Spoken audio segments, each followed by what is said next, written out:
Ok, muy buenos días. Un gusto saludarlos, verlos nuevamente aquí. Hoy vamos a tener un estudio. Eh, para esto, antes de comenzar, pues vamos a ponernos en manos de Dios. Gracias, Señor, te damos en este día por darnos la oportunidad de estar reunidos aquí nuevamente. Gracias, Padre, porque tú has puesto en nuestro corazón el buscarte, el seguirte, y tú, Padre, has tenido la misericordia para nosotros al revelarte, al presentarte delante de nosotros. Te pedimos, Padre, que abras nuestro entendimiento, abras nuestro corazón a fin de que la semilla que tú quieres que sea sembrada en nuestro corazón crezca, germine y dé fruto para tu gloria.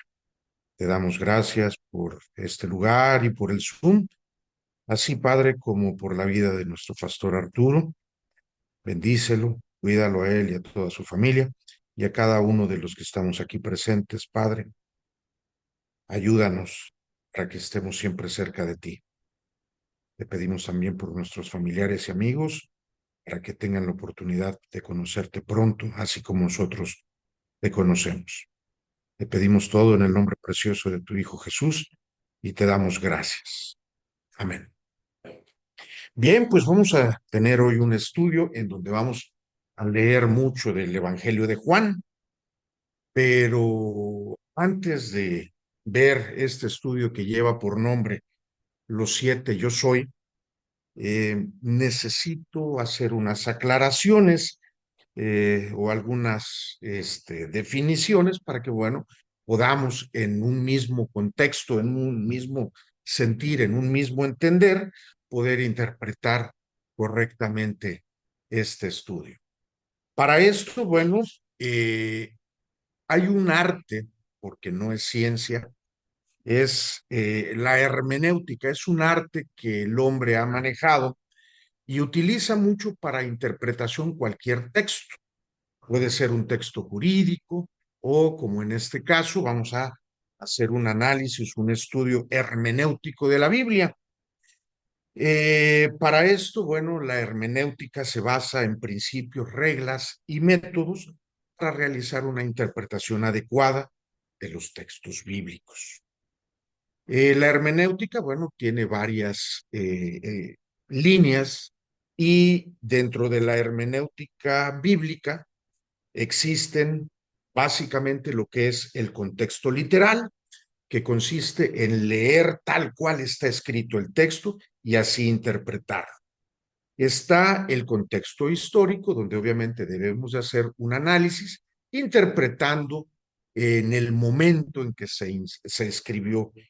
Está la exégesis, en donde, bueno, obviamente se trata de hacer una interpretación basado en lo que es pues las reglas de escritura, y la alegoría puede ser también considerada una analogía, ¿no?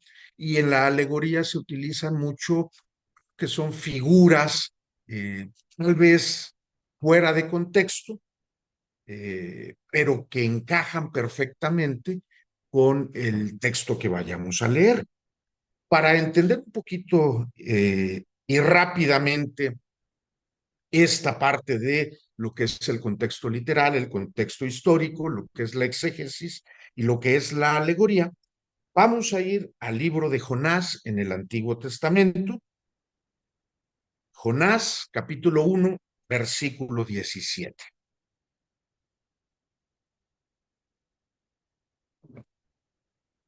Jonás 1, versículo 17.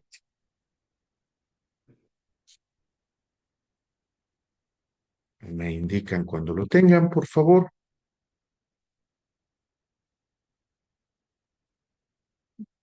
Adelante, por favor. Pero Jehová tenía preparado un gran pez que tragase Jonás. Y estuvo Jonás en el vientre del pez 3 días y 3 noches. Gracias.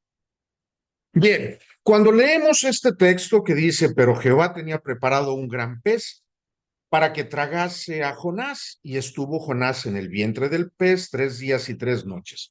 Si nosotros lo leemos haciendo un análisis hermenéutico literal, pues debemos de leerlo igual. Aquí dice que Dios preparó un pez y este pez, que era gigantesco, tragó a Jonás.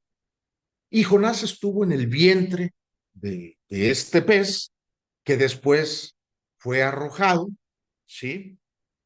Después de 3 días y 3 noches. Ese es el contexto literario. Tal cual, así no lo dice. Es un hecho que así sucedió. Jonás desobedeció la voluntad de Dios. En lugar de ir a Nínive, se fue a Tarsis. Hubo una tormenta. Estaban a punto de morir, de naufragar todos. Él dijo, ¿saben qué? El que está mal aquí soy yo, arrójenme al mar. Él fue arrojado al mar y dentro del mar un pez lo comió. Un pez, pues sí, lo comió y estuvo 72 horas en el vientre de este pez. No hay más que entender. Ese es el contexto literario. Así tal cual sucedió, así fue narrado, en este caso, por el autor Jonás. Desde el punto de vista literal, pues no hay mucho que abordar, es interpretar un hecho histórico real y como tal, pues no hay más que comprenderlo. Sí sucedió. En este caso, bueno, si queremos ser un poquito más osados, podemos investigar un poquito lo que es, cómo concebían a un gran pez. Normalmente se dice que es una ballena, hay algunos que dicen que no, no era una ballena. Bueno, a final de cuentas era un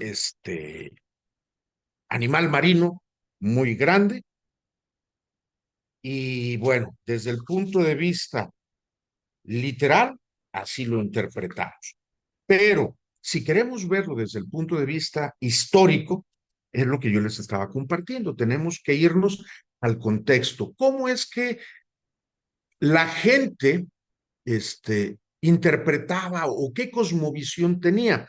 Esto en lo personal a mí me resulta muy fácil porque a Dios gracias yo tuve la oportunidad de conocer a una de mis 4 bisabuelas y platiqué con ella alguna ocasión en donde pues yo le pregunté, oye, abuela, ¿y cómo te conoció mi abuelo?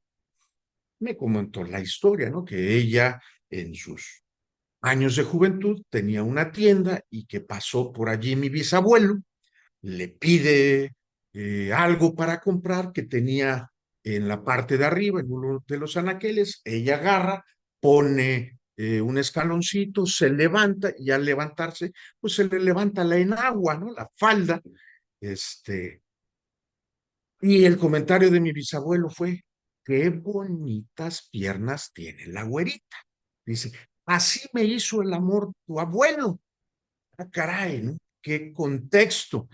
Si nosotros hablamos me hizo el amor, pues obviamente lo estamos connotando en otro sentido. Ella lo que quiso decir en términos de nuestros tiempos, me echó los perros, ¿no? Así es como me pretendió.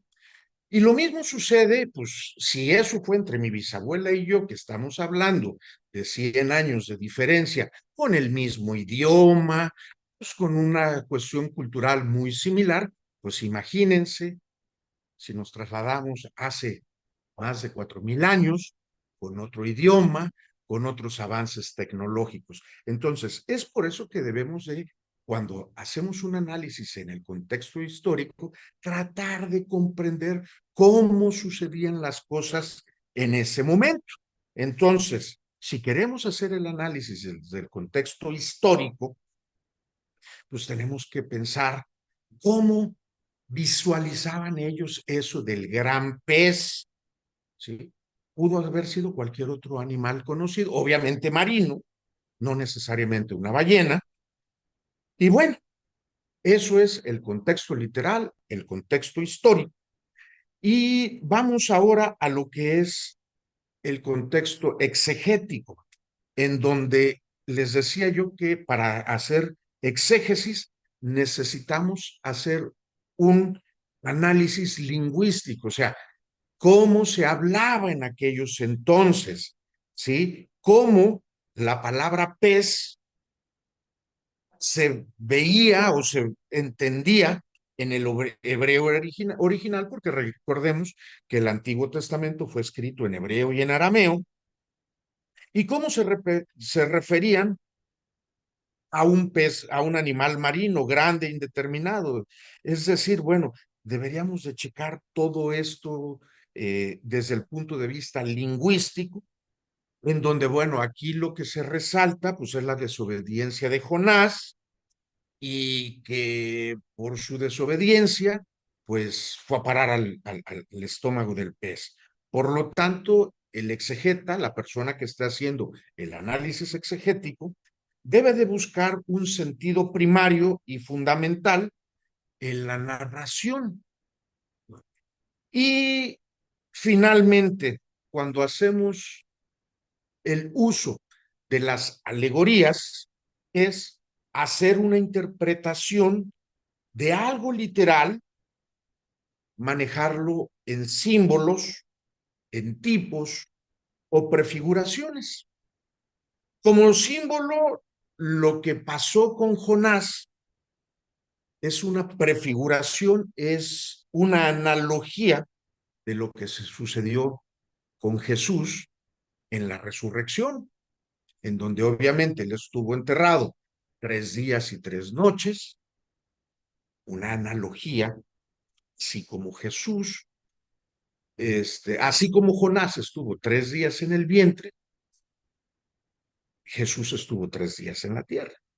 Entonces, esto lo vemos en Mateo 12:40, no vayamos allí, en donde incluso Jesús nos comparte en Mateo 12:40, él haciendo una narrativa, dice, porque como estuvo Jonás en el vientre de pez 3 días y 3 noches, así estará el Hijo del Hombre en el corazón de la tierra, 3 días y 3 noches.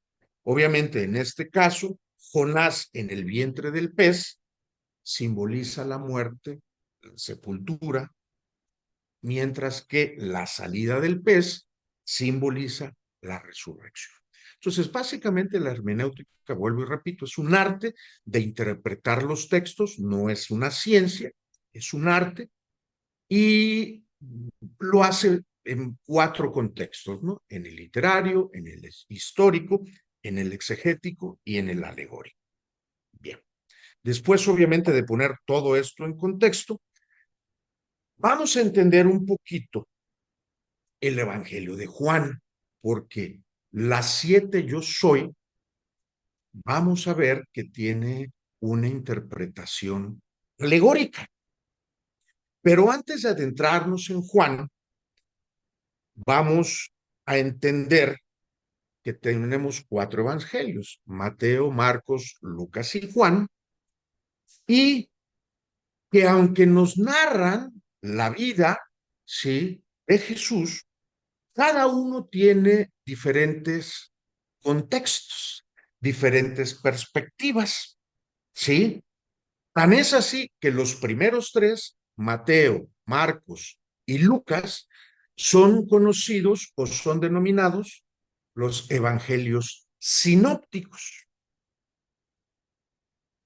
¿sale? Y el libro o el evangelio de Juan no es sinóptico. Ahora, ¿qué debemos entender por evangelio sinóptico? Bueno, sinóptico deriva del griego sinópticos. Nosotros la palabra sinópticos o la palabra sinóptico la vamos a entender como lo que a primera vista se presenta con claridad. ¿Sale? ¿Qué significa esto? Que entre los primeros 3 libros evangélicos o los 3 evangelios hay mucha similitud y nos presentan de primera imagen a Jesús, mientras que el libro de Juan no es sinóptico porque nos presenta otra perspectiva. ¿Sale?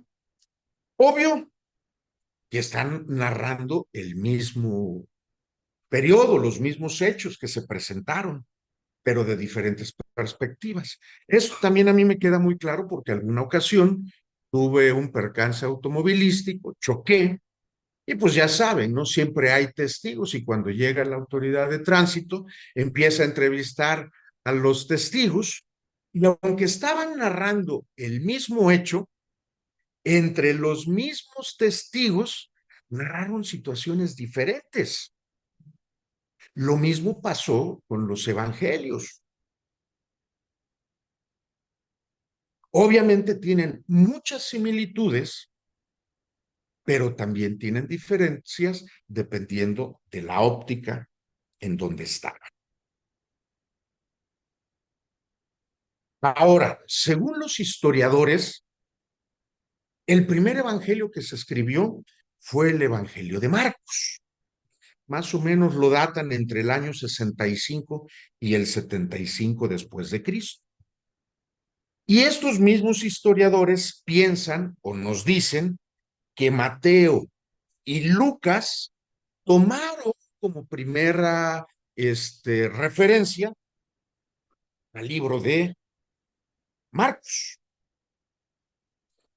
Fue su primer fuente y obviamente acudieron a otras fuentes.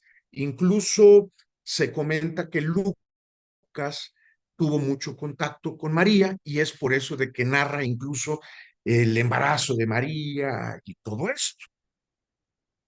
Los dos evangelios de Marcos y Lucas son posteriores al de Mateo.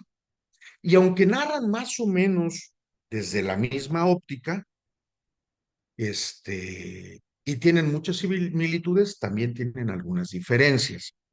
Pero el libro de Juan, el Evangelio de Juan, es muy especial, que también tiene similitudes con los sinópticos, pero Juan nos narra de una manera más exquisita los hechos. ¿Y por qué digo de manera más exquisita?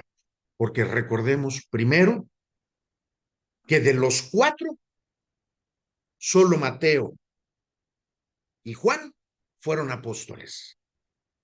Marcos y Lucas no fueron apóstoles. Ellos, digamos que son una fuente secundaria de lo que nos narran. Ellos no estuvieron presentes, ¿sí? Simplemente nos narran.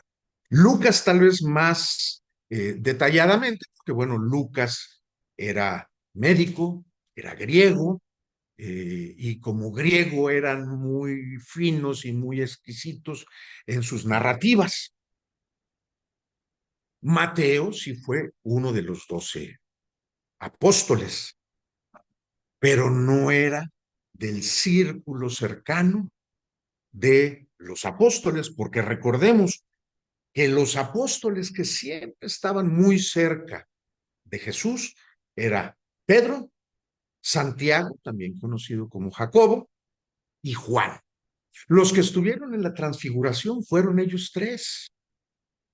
Entonces, es por eso que el libro de Juan es más exquisito, más rico, más sabroso, porque él fue testigo primario y del primer círculo de los apóstoles de Dios. Obviamente no estoy descartando ni estoy denostando los otros tres evangelios, pero Juan tiene esa característica en donde nos narra algunas conversaciones, ¿sí?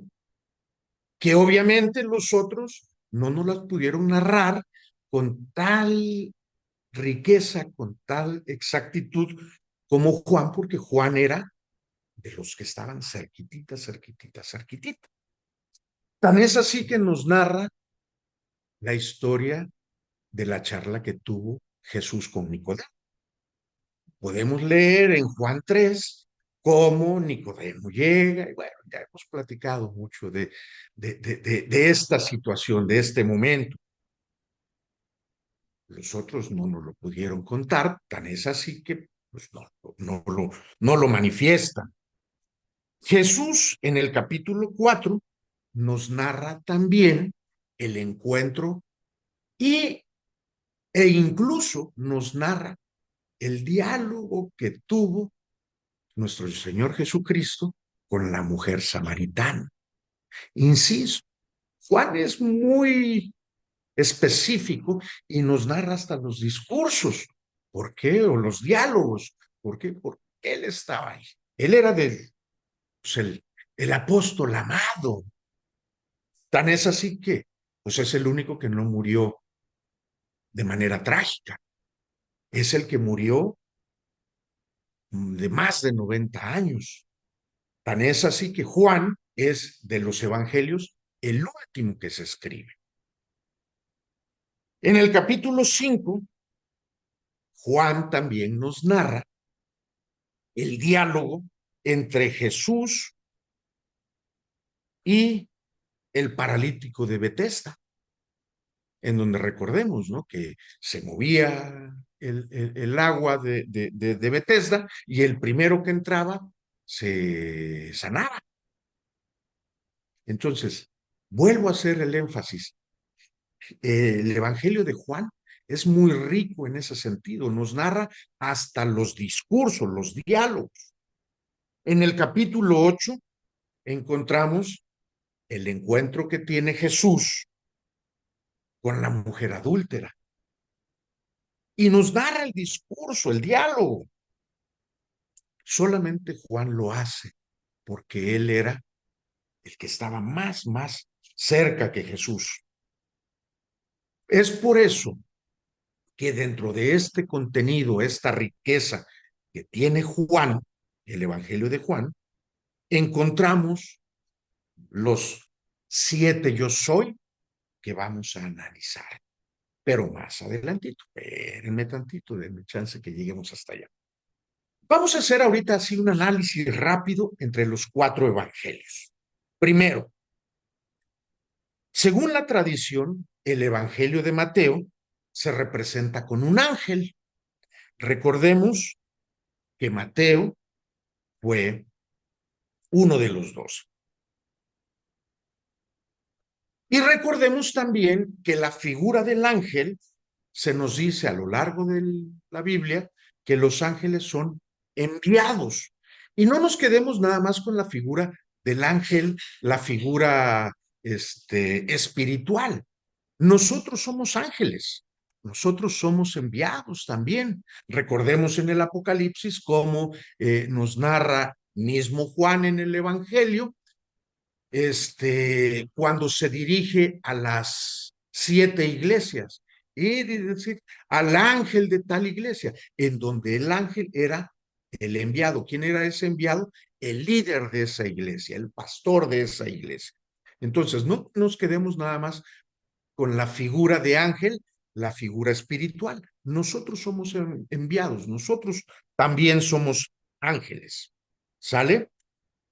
El Evangelio de Mateo presenta a Jesús como el Mesías, como el Rey, como el Maestro. Mateo nos destaca la genealogía de Jesús, en donde nos resalta la figura de David y de Abraham, destacando así la encarnación y la humanidad de Cristo. Mateo escribe su Evangelio principalmente a cristianos, a creyentes de ascendencia judía. Y el objetivo principal de Mateo al escribir su Evangelio era animar a la comunidad a seguir las enseñanzas de Jesús. Es en Mateo donde se le llama a Jesús Emanuel, que recordemos que Emanuel significa Dios con nosotros. Entonces, ahí está el Evangelio de Mateo, obviamente muy sintetizado. Marcos. El Evangelio de Marcos se representa como un león, de acuerdo a la tradición, principalmente un león con alas. Esto porque Marcos empieza su Evangelio con la predicación de Juan el Bautista en el desierto, en donde la voz que se describe es la voz que clama en el desierto, obviamente cumpliendo profecías del Antiguo Testamento. Esta voz se asocia con el rugido del león. El león es un animal salvaje, es el rey de la selva, fuerte, noble, que simboliza también la realeza de Cristo y su poder en la resurrección. Marcos principalmente escribe a cristianos de origen pagano, ¿sí? Mientras que Mateo trata de demostrar el cumplimiento de las profecías, porque se estaba dirigiendo a comunidad cristiana de judíos, y los judíos tenían pues el manejo de las profecías mesiánicas. Aquí Marcos se dirige a los gentiles, y es por eso que Marcos se dirige a ellos tratando de demostrar la realeza de Jesucristo. A menudo estos cristianos gentiles se asocian a la comunidad de Roma. Marcos trata de fortalecer su fe, porque imagínense, les cambiaron por completo su esquema, su cosmovisión, ¿sí? Recordemos que los romanos eran politeístas y de repente cambiarles y hablarles de un Dios que se encarnó, pues obviamente ha de haber sido un choque cultural muy fuerte.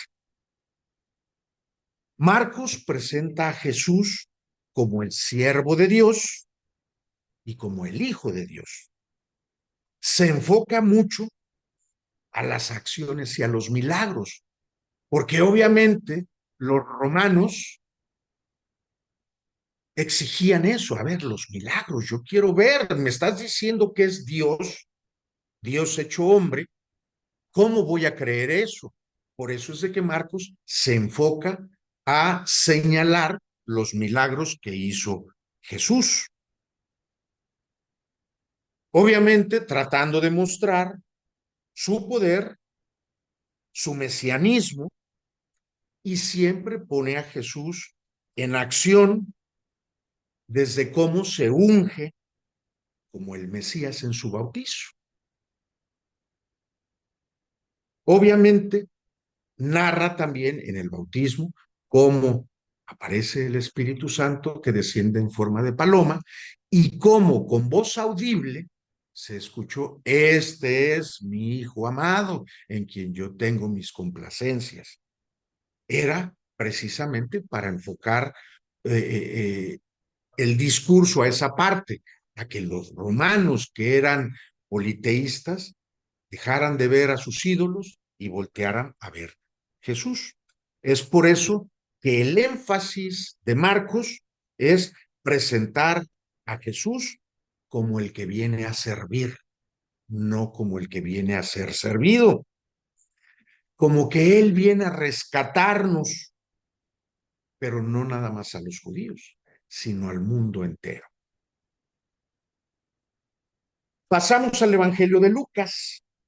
El Evangelio de Lucas tradicionalmente se relaciona con el buey o se simboliza con un buey o con un toro. Esto porque el toro es el animal que era sacrificado.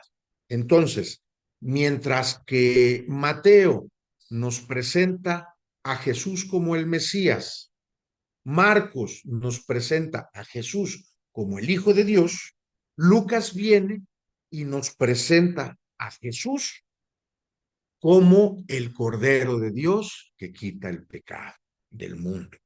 ¿Sale?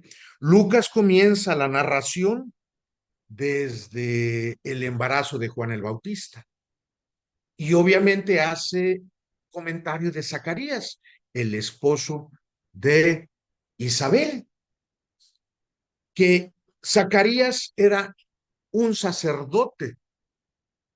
Recordemos que incluso él estando ofreciendo incienso es cuando se le aparece el ángel del Señor y le dice: oye, tu mujer va a quedar encinta. Y él dice, pero ¿cómo si mi mujer y yo ya estamos viejos, ¿no? ¿Cómo va a ser? Le dice, bueno, por no creer vas a quedar sordo. Entonces, Lucas nos presenta a Jesús como el Cordero de Dios, como el que iba a ser sacrificado por tus y mis pecados. Y obviamente por eso nos empieza a narrar desde el sacerdocio de Zacarías. Lucas principalmente escribió a comunidades cristianas surgidas en el mundo pagano, al igual que Marcos, pero en específico se lo dirige a Teófilo. Se cree que Teófilo era un funcionario romano o un representante de las comunidades de los gentiles. Eso hablando desde el punto de vista histórico. Hablando desde el punto de vista alegórico, Teófilo, Teo, Dios, filo, amigo, hermano, cercano. Entonces, yo desde mi interpretación alegórica, digo que Teófilo eres tú y soy yo, porque somos amigos de Dios, somos hijos de Dios, somos teófilos, ¿sí? Obviamente, y desde el punto de vista histórico, se dice que Teófilo era un funcionario romano o un representante de las comunidades gentiles. Pues sí, históricamente puede ser cierto, pero desde el punto de vista alegórico yo interpreto que Teófilo somos tú y yo, porque somos amigos de Dios, somos teófilos, hijos de Dios. Como les dije, Lucas presenta a Jesús como el Salvador, como el Cordero, como el Hijo del Hombre, y Lucas destaca mucho la misericordia de Jesús, ya que Lucas hace mucho énfasis por los marginados. Nos presenta cómo Dios trató a los niños, a los enfermos, a las mujeres, a los pescadores. Hace mucho énfasis en esa parte. Por lo tanto, nos presenta a un Jesús con un discurso o con un mensaje enfocado precisamente a los marginados. Lucas subraya que la salvación que trae Jesús es una luz para la revelación de los gentiles. Recordemos que les comenté que Lucas le escribe a comunidades de gentiles y además para Israel.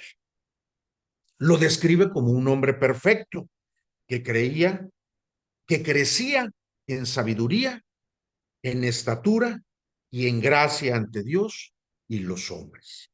Así nos lo presenta Lucas. Y vamos con el cuarto evangelio, que es el evangelio de Juan, en donde el evangelio de Juan se presenta con una figura de águila.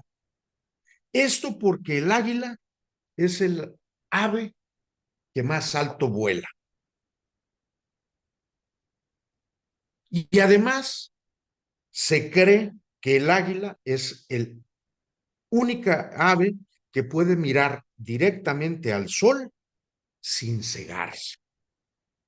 De manera similar, el Evangelio de Juan es considerado el más abstracto y teológico de los cuatro, ya que se eleva a una altura tan alta, tan alta, tan alta, tan alta, que es el único que nos manifiesta así perfectamente lo que es la Trinidad. Dios Padre, Dios Hijo y Dios Espíritu Santo. Tan es así que desde que comienza en Juan 1:1, habla de la naturaleza divina de Cristo. Recordamos Juan 1:1. Es más, vayamos, porque vamos a leer mucho de Juan. Vamos a Juan 1:1.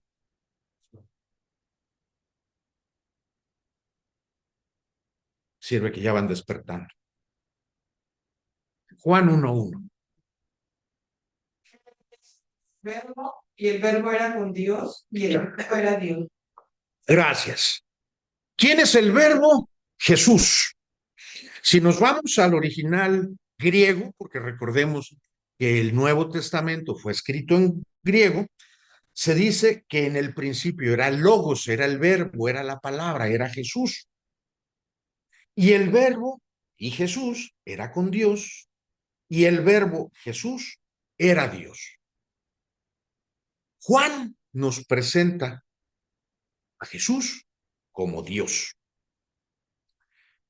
Además, bueno, regresando a la figura del águila, el águila simboliza una visión superior que no tienen otros seres. Por eso Juan hace mucho énfasis en esto, porque él tuvo visión que los otros tres no tuvieron. Y vuelvo y repito, tuvo esa visión porque él era de los cercanos, era de los tres más cercanos de Jesús. Juan escribe su evangelio a su propia comunidad. Recordemos que Juan fundó varias iglesias y entre ellas él les escribió el evangelio, obviamente para acercarlos a la palabra de Dios. Y él quería alentarlos porque en aquellos entonces, así como hubo verdaderos maestros de la palabra, primero los apóstoles, también hubo falsos maestros que distorsionaban la palabra de Dios. Y es por eso que Juan les escribe a sus discípulos para que tuvieran la certeza y tuvieran bien definida la línea en cual ellos tenían que andar. Por eso es de que hace un énfasis en que Jesús es Dios, en que Jesús es eterno, en que Jesús se encarnó y se hizo hombre. Siempre hace un énfasis en la divinidad de Jesús. Siempre reconoce que Jesús mismo es Dios.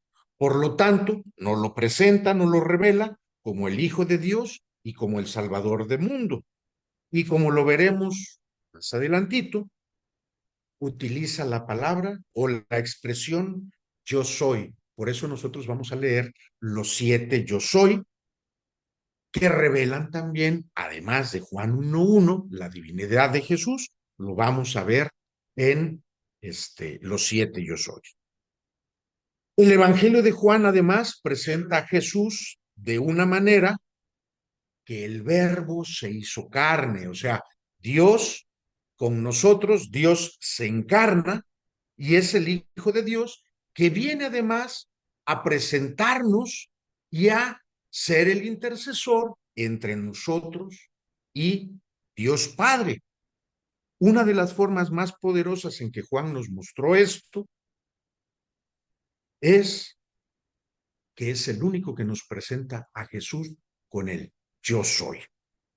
Ahora, indudablemente que cuando Jesús decía yo soy, se generaba un conflicto muy grande con los judíos, porque Dios, cuando se manifiesta a Moisés, se manifiesta como yo soy. Vayamos a Éxodo, no pierdan Juan, porque vamos a regresar a Juan, pero vamos en este momento a Éxodo 3:14. Éxodo 3:14. Y respondió Dios a Moisés, yo soy el que soy. Y dijo, así dirás a los hijos de Israel, yo soy, me envió a vosotros. Gracias. Dios mismo se manifiesta diciendo, yo soy. Y obviamente para los judíos, el que Jesús dijera, yo soy, era un choque. Para ellos resultaba blasfemo, porque ¿cómo un hombre se hace, osa manifestarse como Dios mismo? Bueno, ellos no lo saben, nosotros sí lo sabemos. Jesús es Dios.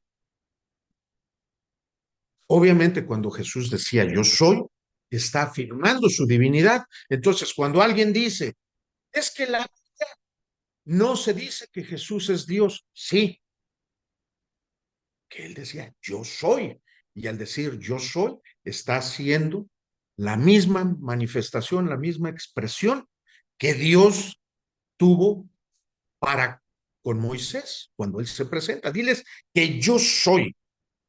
Ahora, entrando ya a la parte de los 7, yo soy, son afirmaciones que nuestro Señor Jesucristo hizo acerca de su persona. Y estos 7, yo soy, no aparecen en los otros evangelios. Por eso es que les hice todo este recorrido para que entendamos por qué Juan expresa los 7 yo soy.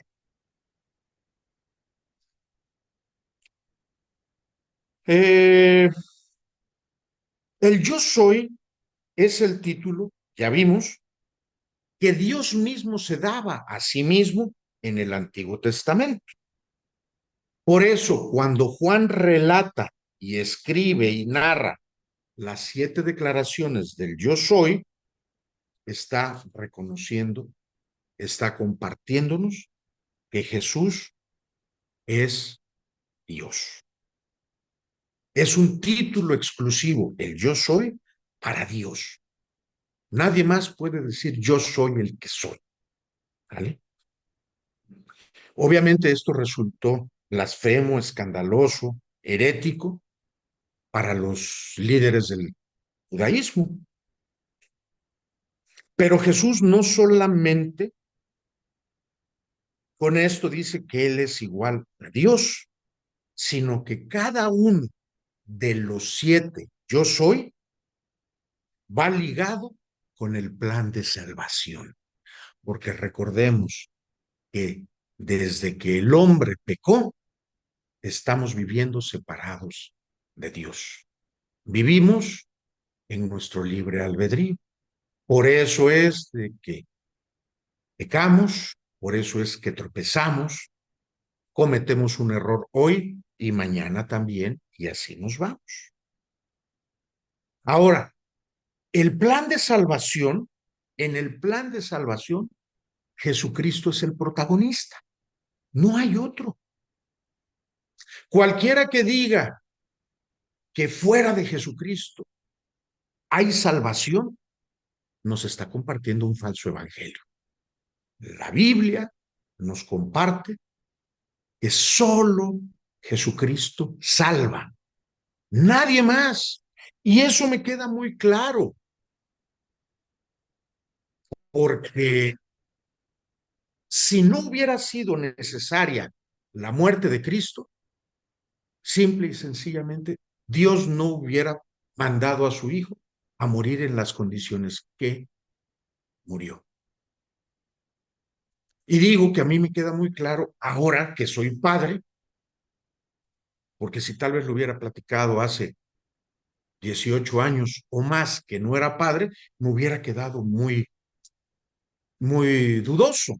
¿Por qué lo digo? Porque ustedes, los que tienen el privilegio de ser padres, al igual que yo, sabemos que nosotros hacemos hasta lo imposible por nuestros hijos. Y obviamente, si Dios hubiera necesitado algo más que el sacrificio de propio Jesús, yo que soy malo, trato de evitarle a mis hijos sufrimiento. Obviamente Dios se lo hubiera ahorrado a Jesús. Recuerden cuando estaba en Getsemaní, orando, Dios mío, haz que esta copa pase de mí, pero que no se haga mi voluntad, que sea la tuya. Y es cuando dijo, pues adelante, es necesario. Entonces, decir que se necesita algo más que la muerte de Jesús, que creer en la salvación es única y exclusivamente de Jesús, es otro evangelio que no es el que se comparte en la Biblia. Jesús es el protagonista del plan de la salvación. Y para esto, Jesús mismo nos va presentando en los 7, yo soy esto. Para esto les voy a pedir que vayamos a Juan 6:35. Juan 6:35. Adelante, por favor. Jesús, yo soy el pan de vida, el que a mí viene nunca tendrá hambre y el que en mí cree no tendrá sed jamás. Gracias. Primer yo soy. Yo soy el pan de vida. Sabemos que no solo de pan vive el hombre, sino de toda palabra que provenga del Padre. Jesús se presenta como nuestro alimento.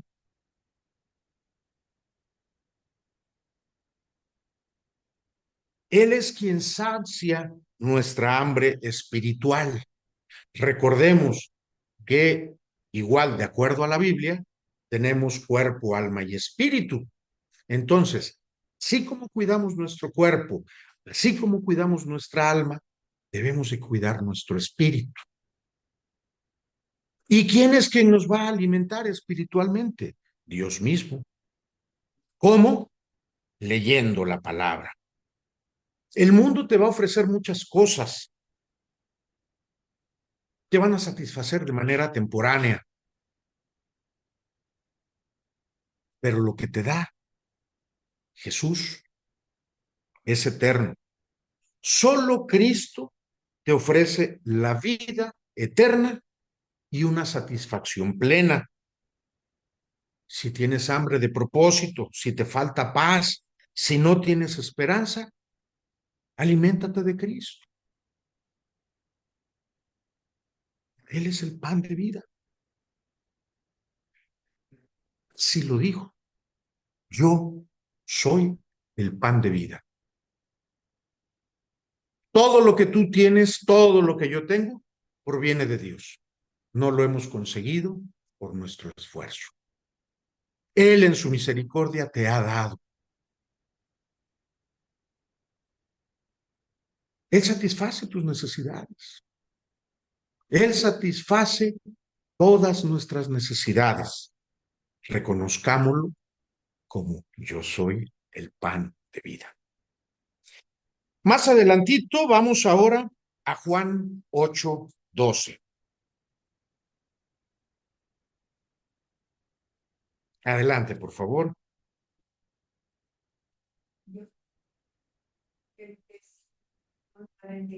Sino que tendrá la luz de la vida. Obviamente nosotros vivimos en un mundo de tinieblas cuando estamos lejos de Cristo. Todo lo difícil nos parece que nos va a ahogar. Nos vamos pues sí, a meter en cosas que no. Pero si nosotros andamos bajo la voluntad de Dios y lo reconocemos como la luz del mundo, Él es quien nos va a dar luz en las tinieblas. Es Él quien va a resolver nuestras confusiones. Es Él quien va a perdonar nuestro pecado. Jesús es la luz. Y la luz nos guía en cualquier momento. El que nosotros tengamos a Jesús en nuestra vida va a disipar toda oscuridad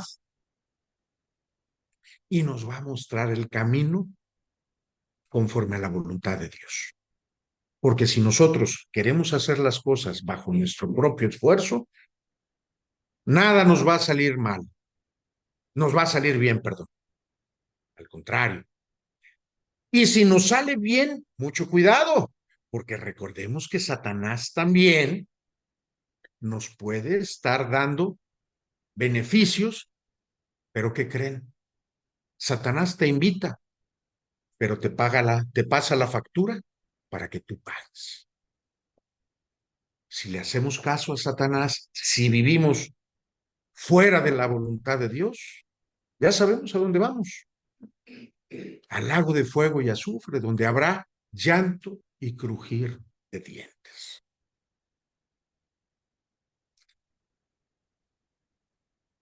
¿Quieres caminar por la voluntad de Dios? Pídesela a Dios. Lo vimos hace 8 días. Si nosotros que somos malos padres queremos lo mejor para nuestros hijos, Dios, Padre Celestial, te quiere dar lo mejor para ti. Te tiene el Espíritu Santo, el verdadero vicario de Cristo, nuestro guía, nuestro maestro. Pídele a Dios, Padre, que te dé al Espíritu Santo, que sea el Espíritu Santo quien ilumine tu vida y te libre de sombras. Vayamos ahora a Juan 10:9. Juan 10:9. Adelante, por favor. Entrare será salvo y entrará y saldrá, hallará paz. Gracias. ¿Para qué queremos una puerta? Aquí tenemos una puerta y ahorita Lucy nos hizo favor de cerrar para que no entrara el ruido. Gracias. Pero ¿para qué nos sirve una puerta? Para dividir. ¿Dividir qué? Los cuartos, para señalar que unos están allá, otros están acá, pero además para darnos seguridad, para protegernos. Para eso ponemos la puerta. ¿Qué pasa cuando no hay puerta? Cualquiera entra. Y digo, si entra con buenas intenciones, adelante, bienvenido. Pero vivimos en un mundo de maldad. Entonces, Jesús dice, yo soy la puerta. ¿Qué está haciendo? Está dividiendo. Y dice, yo soy la puerta, el que por mí tenemos que entrar por él. El que por él entra será salvo. Y entrará y saldrá y hallará pastos. Aquí la figura de hallará pastos, pues normalmente es lugar de reposo, lugar donde tienes todo, porque recordemos que a nosotros se nos maneja como la iglesia de Cristo, el rebaño de ovejas de Cristo. ¿Y qué mejor para un rebaño que un lugar con grande amplitud y con grandes pastos? Por eso dice, yo soy la puerta. Además, como puerta nos protege, no nada más nos separa, sino nos protege, nos mantiene a salvo. Siguiente versículo, Juan 10:11, por favor.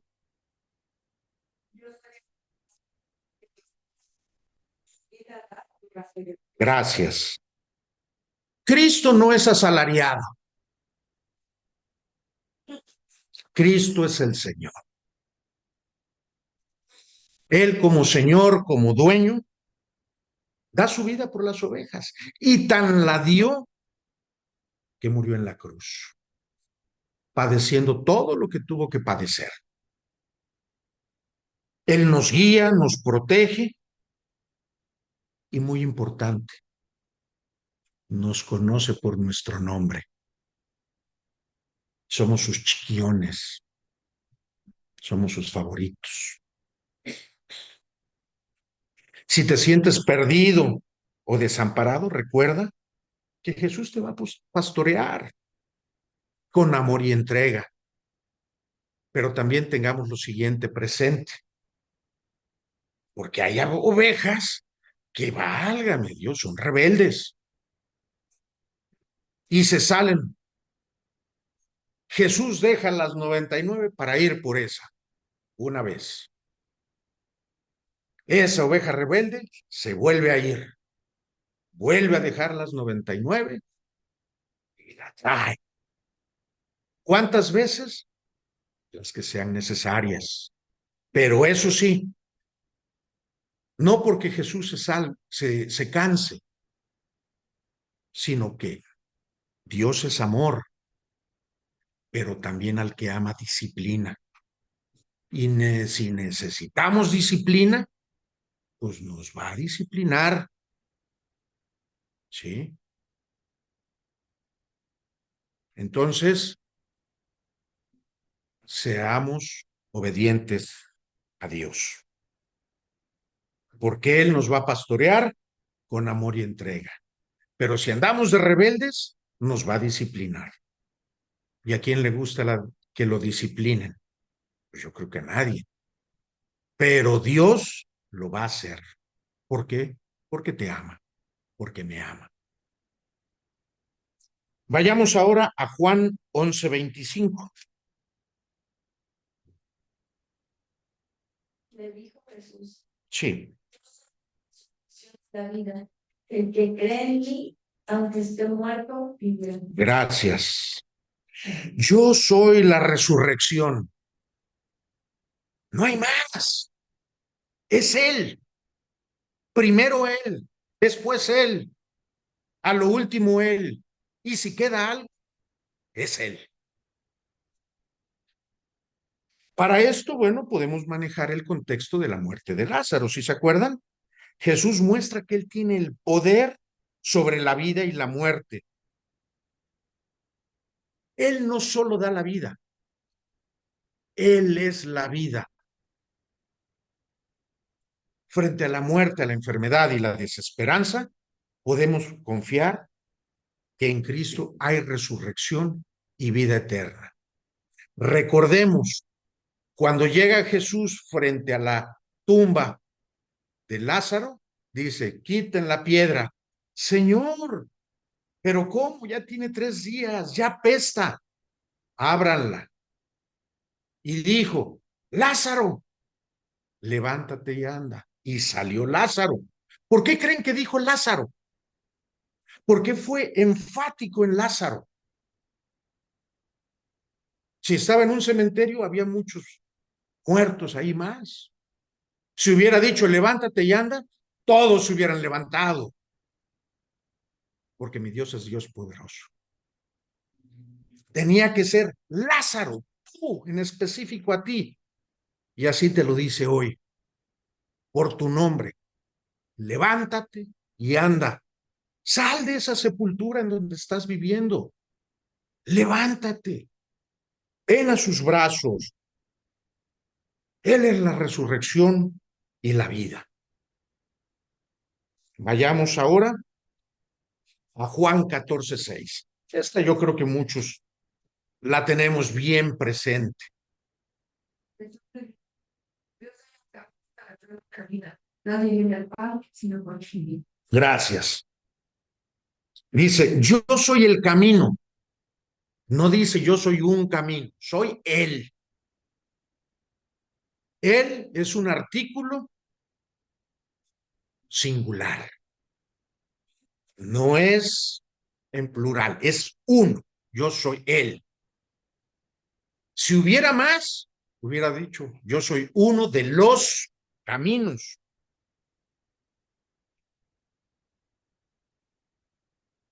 Hablando de filosofía, la filosofía siempre trata de encontrar la verdad. ¿Cuántos años desde los griegos andan filosofando y muchos se han perdido y no han encontrado la verdad? Siendo que Jesús es la verdad.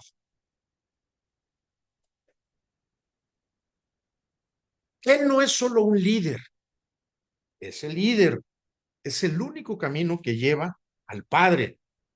Es una verdad absoluta. Tan es así que cuando hablamos de la medición del tiempo, se dice antes de Cristo y después de Cristo. Tan importante es que es el parteaguas, es el punto de referencia.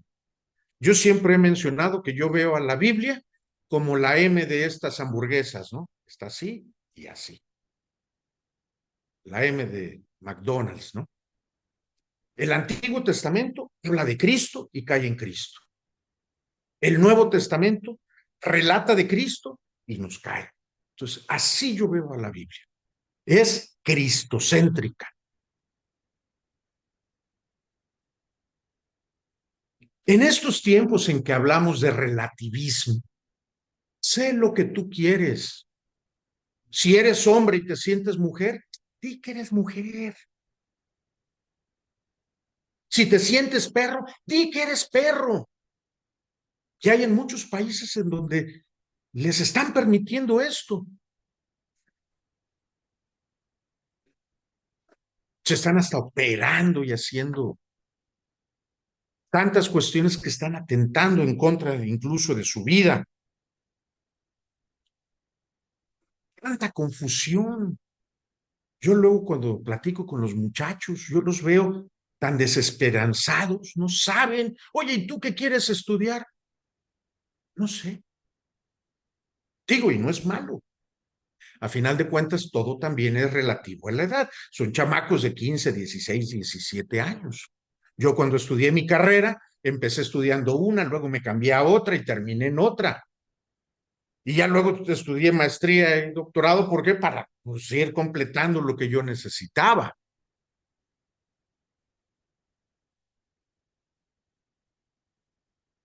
Pero debemos de tener bien en claro eso, que si queremos vivir fuera de relativismo, si queremos vivir fuera de confusión, Jesús es la verdad absoluta. Afirmemos esto, nuestra fe en Cristo. Él es el único mediador.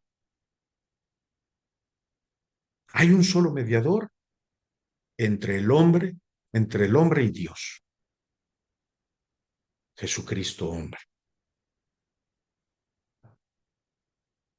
Vamos ahora a Juan 15:1. Juan 15:1.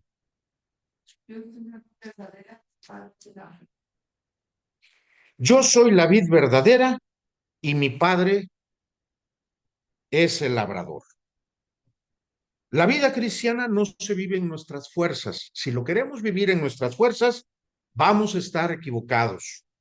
Debemos permanecer unidos a Cristo, así como los pámpanos están pegados a la vid. Separados de Cristo, nada vamos a poder hacer. Nada podemos hacer sin Él. Tu fruto espiritual depende de tu comunión diaria con Jesús. ¿Qué es comunión? Común, unión. Común, compartes los mismos valores, los mismos criterios. Unión, dos que forman uno. Así como en el matrimonio se dice, y dejará al hombre a su padre y a su madre, y se unirá a su mujer. Así es la unión que debemos de tener con Cristo. Formarnos.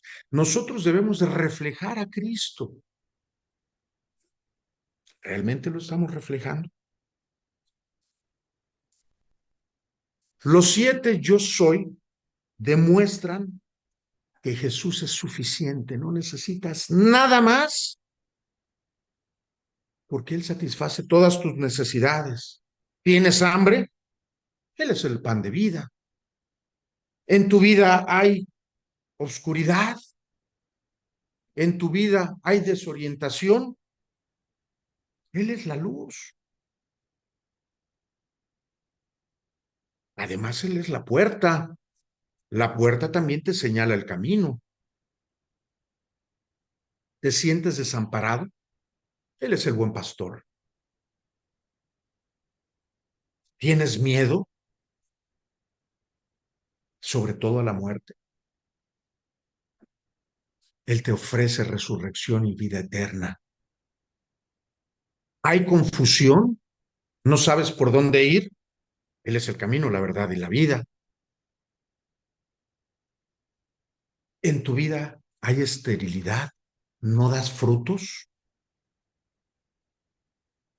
Él es la vid verdadera. La invitación de hoy es clarísima. ¿Estás permitiendo que Cristo sea el Señor de tu vida?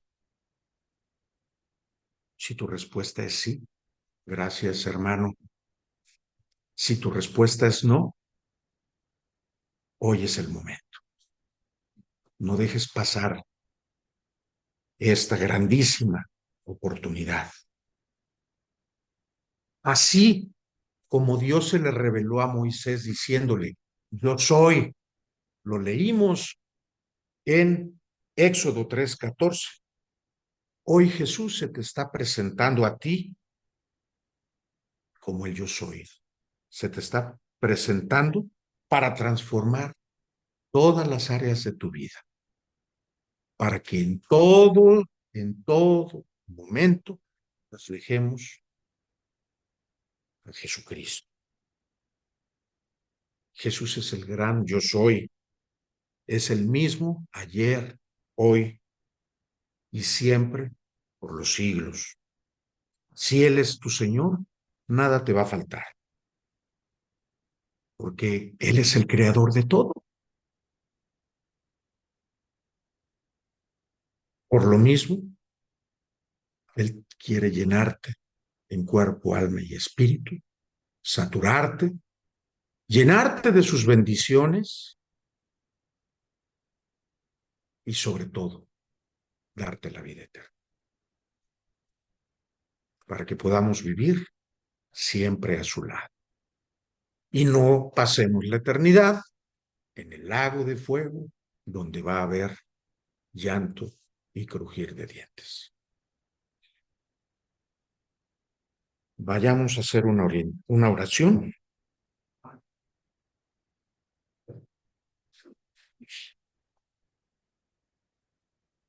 Gracias, Padre, porque tú te has revelado a nosotros. Te has revelado como el yo soy.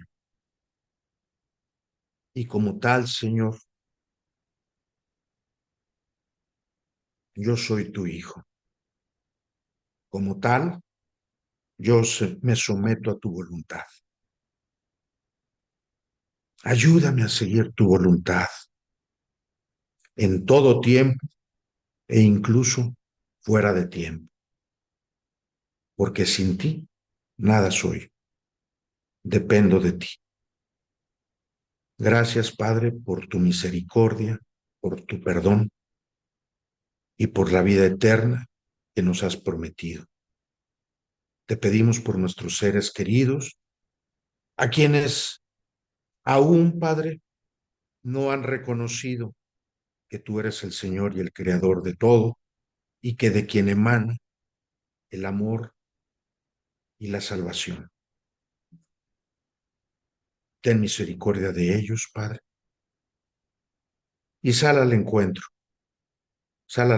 de ellos para que tengan también la oportunidad y el gozo de conocer. Te pedimos, Señor, por nuestra iglesia, por nuestra congregación, para que, Padre, tú siempre la guíes, tú siempre la lleves por los senderos que quieres que ande. Y sobre todo, Señor, sea un lugar en donde siempre se proclame tu nombre. Todo esto, Padre, te lo pedimos dándote gracias en el nombre precioso de tu Hijo Jesús. Amén.